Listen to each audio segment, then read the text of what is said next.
Hey guys, this is going to be the first video for Unit 6. We're going to be going back a little bit and looking at the Native Americans in Georgia from the time around the American Revolution through right around 1840s, 1850s. Um, I hope this is a little bit easier for you. A couple of things: make sure that you are getting not just what's on the screen, but also what I'm saying. It's important that you're getting the content that I'm talking about and not just getting the notes off the screen. That's very important. um, I'll probably ask you a couple of questions that may not be in your notes, but it may be something that I say, so make sure that you're paying attention to that as well. Another thing, we are going to, like I said, go back to around the American Revolution and work our way forward. We're going to talk about some of the stuff we've already talked about. I'm going to mention it, and we're just going to kind of weave it in together, because primarily up to this point, we've looked almost entirely at the European slash American side of everything that was going on. But we got to look at the Native Americans as well, because they have a very important part. They were living here for thousands of years before Columbus or anyone else ever arrived. So we got to kind of look at their perspective as well. So we're going to get started with this. If you have any questions, please feel free to ask during class. That's what the class time is for. If you need to, hit pause, hit rewind, go back and listen a couple of times. Uh, Again, just make sure that you get the content. That's the biggest thing. We're going to start with the Creek Indians. If you'll remember back to uh, maybe September, I guess we were talking about the Native Americans last. We talked about the four native cultures. I would go ahead and start refreshing myself on that. Milestones are right around the corner. You had the four cultures: PALM, PAWM, Paleo, Archaic, Woodland, and Mississippian. Uh, the Creek Indians and the Cherokee that we'll talk about later on are both Mississippian Indians. Remember, these guys aren't the ones carrying around atlatls. They're not using bows and arrows. They are very civilized. They have learned to use guns from the Europeans. They live in regular houses. I mean, these are pretty civilized Indians. Um, but the Creek Indians, you'll also hear them referred to as the Muskogee Indians. I'm not going to tell you why. It's not really important, not relevant, but you will, in some of your reading or in a video or something, you may hear them referred to as the Muskogee Indians. It's the same group. Um, Now, a little bit about the Creeks. Ultimately, they want to fight to preserve their land. Now, this is a very what's the word I'm looking for? It is true, but it doesn't apply to all the Creek Indians. When you look at the Creeks and look at the Cherokees and compare the two, the Creeks definitely wanted to fight more than the Cherokees did. But not all Creek Indians are wanting to fight, and we'll look at that in just a minute. Um, for the Creek Indians, they were very tribal. They had small self-governing societies that were separate from one another, but at the same time, they were still Creeks. They were very independent. So you should remember this. We had the small groups of Native Americans living together. They had a chief, and the chief was kind of over everyone inside that tribe. Uh, One thing you need to understand: there can be multiple Creek tribes with multiple chiefs, but they're still all Creek Indians. It'll be the same with, whether you're talking about the Cherokee or the Seminole or the Choctaw or any other group for that matter. Um, so if I tell you two different people are both Creek Indian chiefs, that's why. They are over two different tribes, but they are both Creeks. So they are very independent, but if there's a time of war, they're going to unite and they're going to fight together. Now, I told you again, going back, I said they want to fight for their land. That's not true for all of them. Now, because of that, we really divide the Creek Indians into two groups, two factions, the Red Sticks and the White Sticks. The Red Sticks, these are the ones that do want to fight, and I would say this is a majority. They believe that the only way they're going to stop the Europeans from taking their land is to fight for it. Um, they don't look at negotiation as anything that would ever work with the Europeans and later the Americans.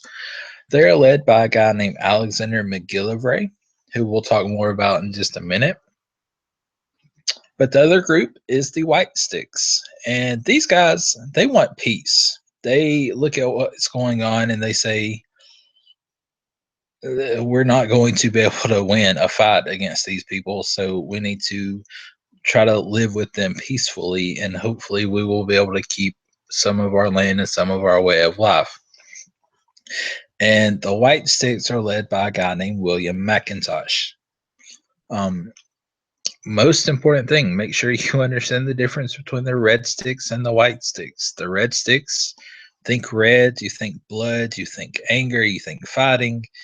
They want war. The White Sticks, when you see white, think about waving a white flag. They want peace. So make sure you know Red Sticks want war, White Sticks want peace. Now, let's look at these guys. Alexander MacGillivray. He is a chief for the Creek Indians.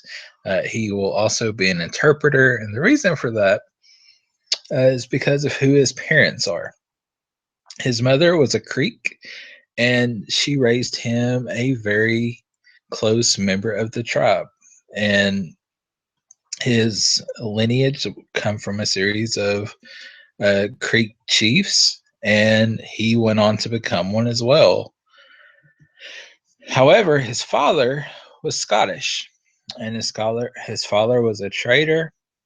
He had come over into Georgia and lived and grew up here, made a living here. He met his wife and had a son here, and he decided that he wanted his son to be educated to get a European education.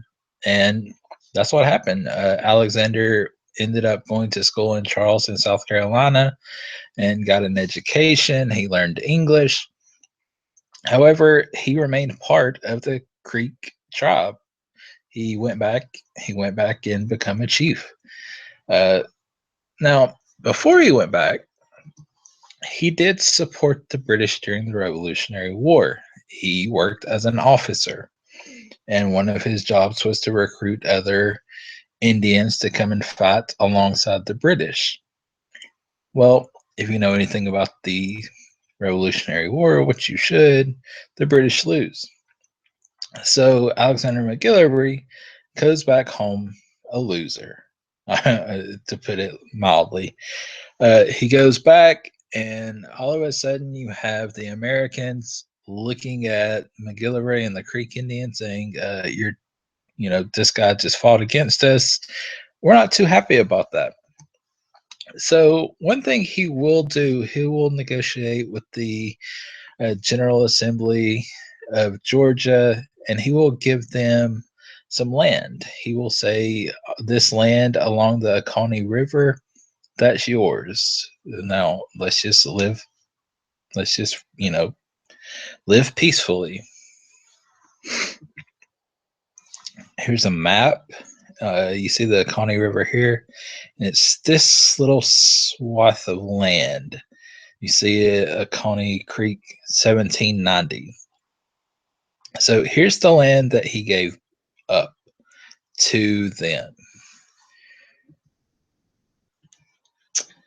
Now, his counterpart is William McIntosh. William McIntosh was the leader of the White Sticks. Uh, just like Alexander, his his mother was a Creek Indian. His father was a Scottish. He was also a chief. He also received a European education, except he was educated in Savannah. Now, McIntosh differed from MacGillivray in that he wanted the Creeks to be more like the colonists. He thought that the way that they could own property was to purchase it, that they needed to start growing cotton, and that they even needed to own slaves. He thought that being more like the Europeans and later the Americans would make them look at them more favorably. So, two very, very different approaches. And when it comes down to it, to the Creek War that we'll talk about in a little bit, uh, McIntosh is going to support Andrew Jackson and the Americans over the Red Sticks. It will be a very, very bad decision, as you'll see in just a minute. Uh, he will also sign the Treaty of Indian Springs in 1821. This will give all of the Creeks lands to Georgia. The Creeks will be completely out of Georgia after this. And because of this, he's actually going to be killed by a group of Red Sticks. Uh, they are not happy that he has pretty much sold them out. A group of about 200 Red Sticks will go drag him out of his house and shoot him 12 times. According to one witness, he was shot dozens of times and still was able to push up on one arm and look at the Red Sticks who had just shot him, and was going to try to get up, and then one of them ran over with a dagger and just stabbed it through his heart to finally kill him. But yeah, he was not considered a hero to many Creek Indians. Now, we've looked at those two guys. Now, let's talk a little bit about some wars. The first one we're going to look at is the Oconee Wars. It's hard to call this a war. It's really not. What you'll see is if you go back and look at that map that I showed you, MacGillivray gave Georgia some land. Now, what happens is the settlers, they start moving further west. They cross the Oconee River and they start settling into lands that were owned by the Creeks. And they're going to start fighting. You're going to see fighting between the Creeks and the settlers. And it's just a bunch of small skirmishes. It's nothing big. It's not, the Georgia National Guard fighting the Creek Indians. It's not the American military fighting the Creek. It's just small settlers and fighting against, small tribes. So it's nothing major. That's why I think calling it a war is it's not wise. But I don't write the history. I don't make it up. But now, here I'll show you this. So remember the Creeks, they gave this land. They're going to start moving over into this highlighted area. And that's where the Creeks were. Now, the war we can talk about is the Creek War. This takes place around the same time as the Yazoo land fraud. And if you'll remember, there were several groups that were claiming the land: Spain, Mississippi, Georgia, South Carolina, well, not Mississippi, the area of over to the Mississippi. They were all claiming this land. Spain ends up signing a peace treaty, so they quit claiming it. Georgia wants to try to eliminate any type of argument, so they sell the land. The government steps in because it turns into this big mess, and the United States government purchased the land from Georgia, and they pay people not to move out there, and then they're going to start selling the land. Now, before they can do so, they realize there's a bunch of Indians that are living there that they need to remove, because if not, it's going to cause even more problems. So they send down a guy named Andrew Jackson. Uh, he will later become the president. He will get his real fame here. But he will come down and he will begin the process of removing the Native Americans from this new land in what was West Georgia, Alabama, and Mississippi. Uh, at the beginning, the Red Sticks will go into Fort Mims and they're going to absolutely massacre a bunch of people living in the fort. Over 400 people are killed. A lot of women, a lot of children die.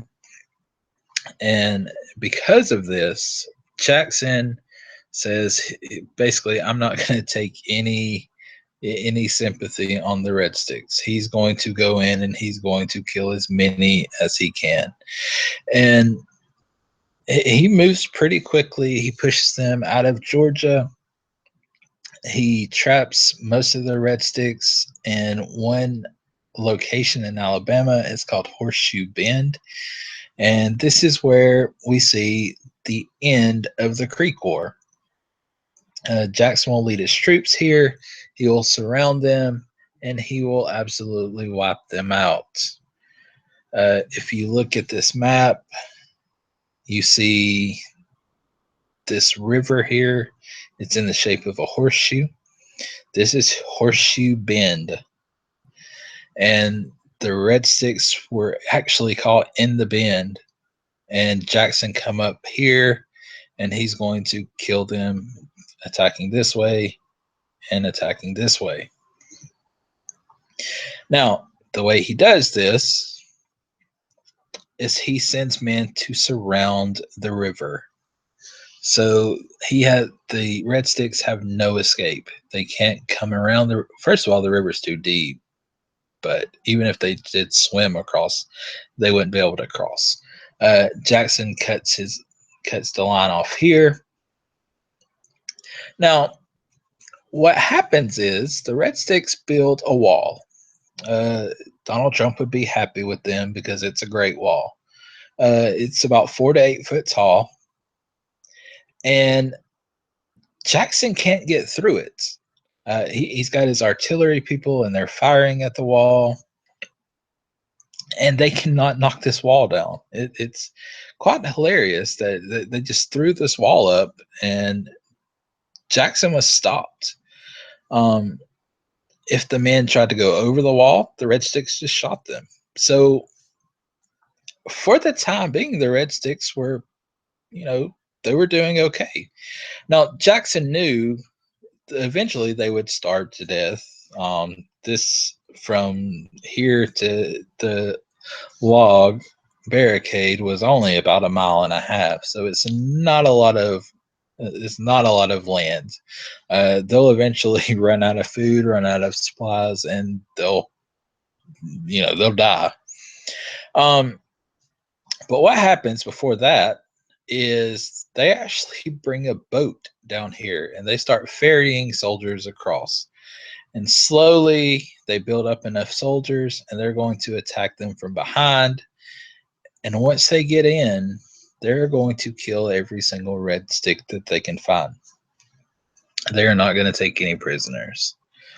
After that, you are pretty much going to see the Red Sticks and the Creeks as a whole quit fighting.